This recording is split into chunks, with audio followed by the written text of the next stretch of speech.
Let's move forward then to the Big 12. Number 8, Iowa State at UCF, 4 p.m. Eastern Time tip-off on ESPN+.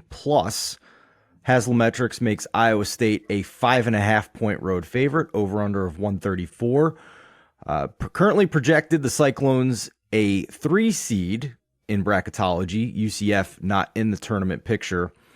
Derek, anybody that follows DJ Wags on X knows that you've been high on Iowa State here for a lot of the season, but I also know that playing at UCF has been a tricky spot for more than one team this year. So very curious how confident you are in the Cyclones in this spot. Yeah, it's not a good spot for them, right? Because their home away splits are pretty awful. They play good at Hilton Coliseum, but then, they rank 361st out of 362 teams in Haslametrics away from home metrics. So, they're really, really bad on the road. It's just terrible. So, you see that with a lot of teams, though, in the Big 12. And where you see it with Iowa State is you see their dip defensively. On the road, opponents are shooting over 38% behind the arc against them. They're just getting clean looks on the road, right? But 2 of those games, though, came against BYU and Baylor, and I think Baylor shot over 50% against them. But I do think UCF is catching Iowa State in a good spot here. The Cyclones have played 2 really physical games recently against Houston and even Oklahoma last night. In the first half last night, Oklahoma really caused issues in the first half with their physicality and just not allowing Iowa State to get clean looks inside, which is where they want to do what they want to do.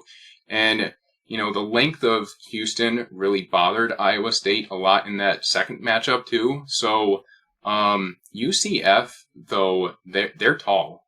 They can defend inside, the arc, really well. They only allow opponents to shoot 45.2% inside the arc. That's top 20 in D1, and that's where Iowa State really thrives. They score 54% of their points there. They're not really a good 3-point shooting team, right? So they feast inside the arc.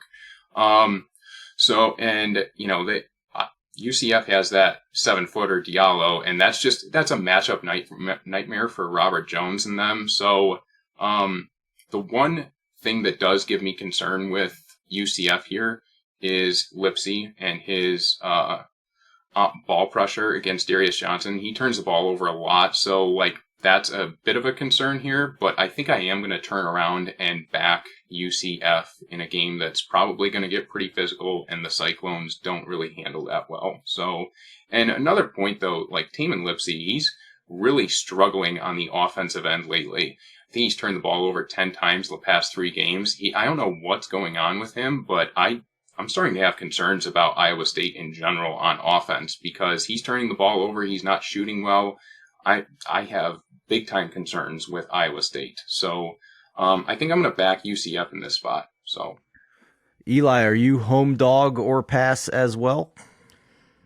I make this game around Iowa State -4, so not a big enough edge to advocate to bet the Knights, but I will say a lot of the matchup stuff that Derek brought up is definitely valid. And not only is this a potential letdown for the Cyclones because they just played in 2 pretty physical games against 2 physical teams, but 2-game lead on Baylor and Kansas for the 2 seed in the Big 12 tournament.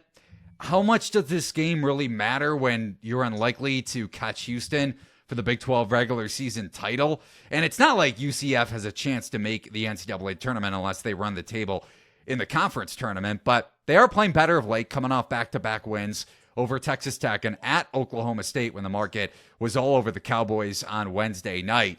And by the way, over that 2-game stretch, they attempted 55 free throws. So, Derek, I know you brought up that Iowa State's ball pressure could give them some issues, but outside of Johnson, UCF does a decent job of taking care of the basketball. And Allen, the UMKC transfer, is really, really good at getting into the lane, which could be an issue against an Iowa State team that does allow the opposition to get to the free throw line. And they are physical, but to what point does that cost you, especially in a game where maybe the effort isn't to the utmost degree like it was, even though they lost the game at Houston, they covered and were able to hold that Oklahoma offense in check. Much different team on the road, which Derek hit home. I'm talking about the Cyclones. So not a big enough edge per my numbers, but good spot, not only situationally, but when you look at the matchup at the offensive end for the Knights.